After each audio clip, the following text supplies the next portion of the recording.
I don't know.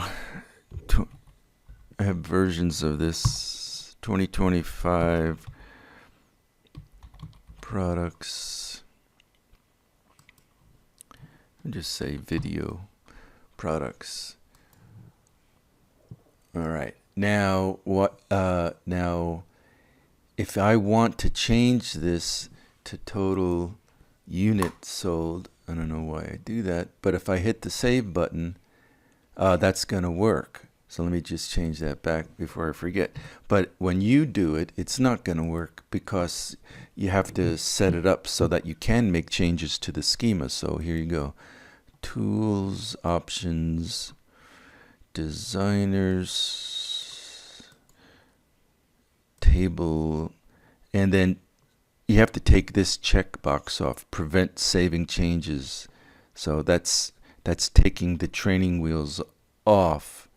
Now while we're here, also text editors useful.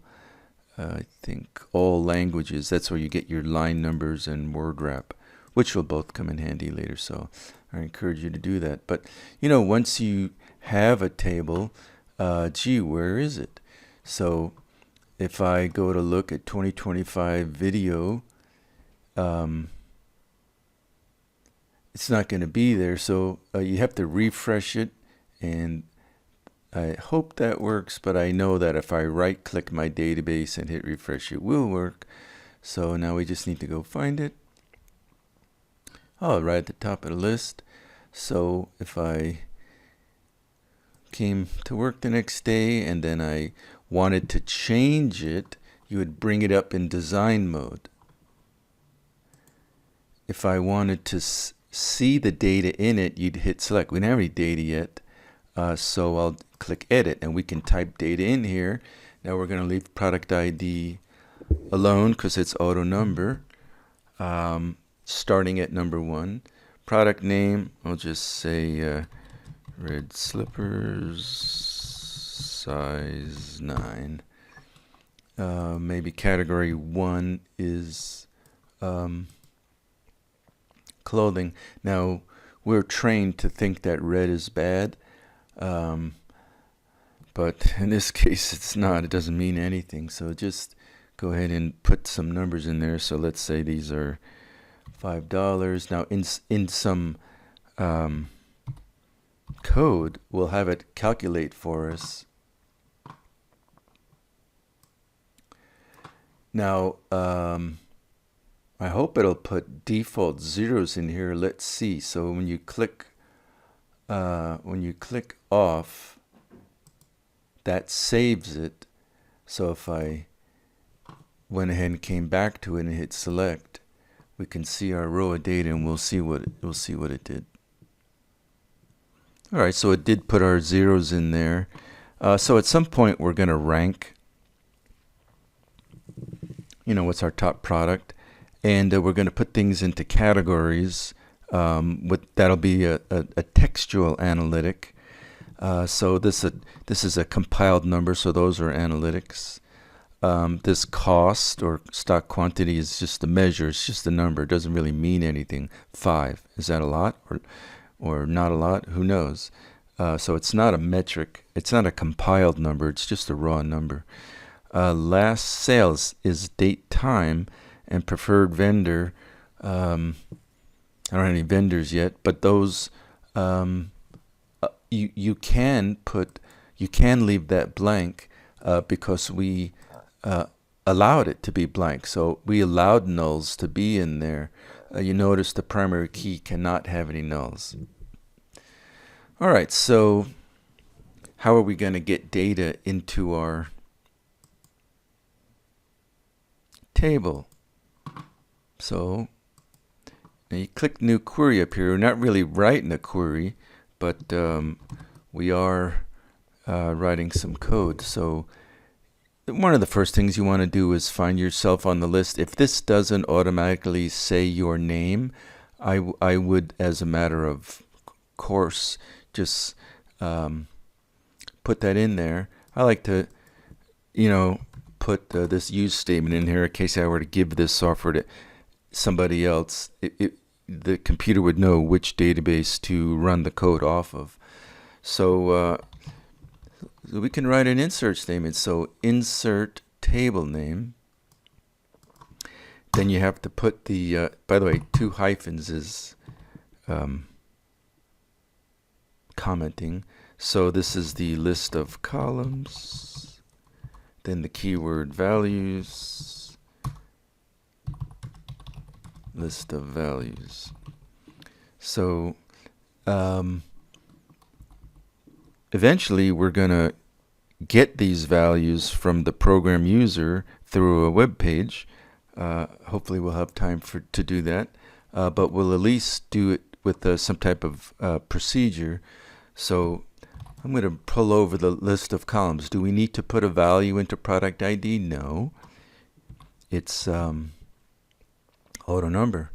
So by the way, when it's highlighted like that, if you hit the space bar or anything, it goes away. So things being highlighted is not our friend. So I just hit the right arrow and put a comma there. They need to be comma separated.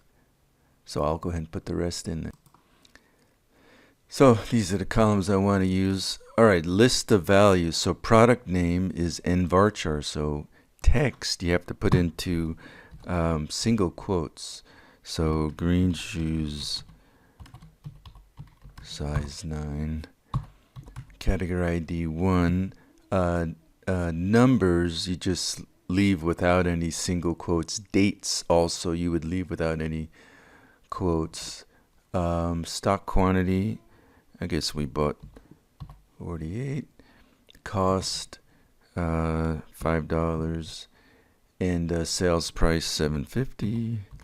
So that's how you insert. And once I run that, and then usually you do an insert and then a select.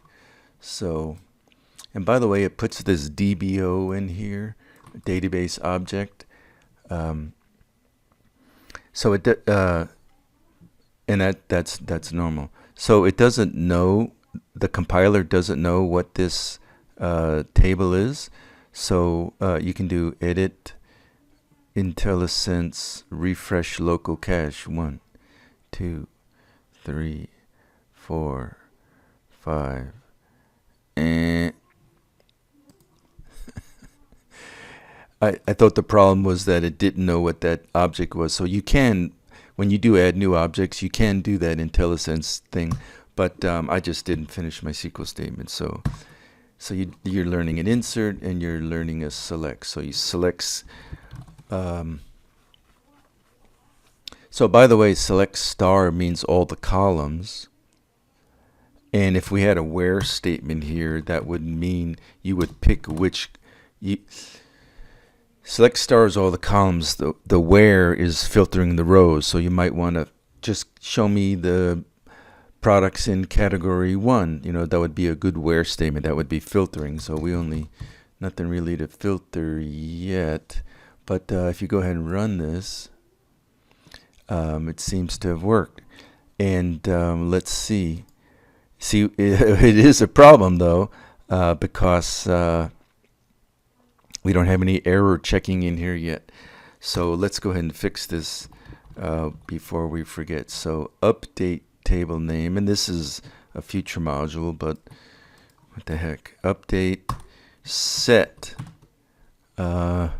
product name equals blue. Let's get some blue shoes.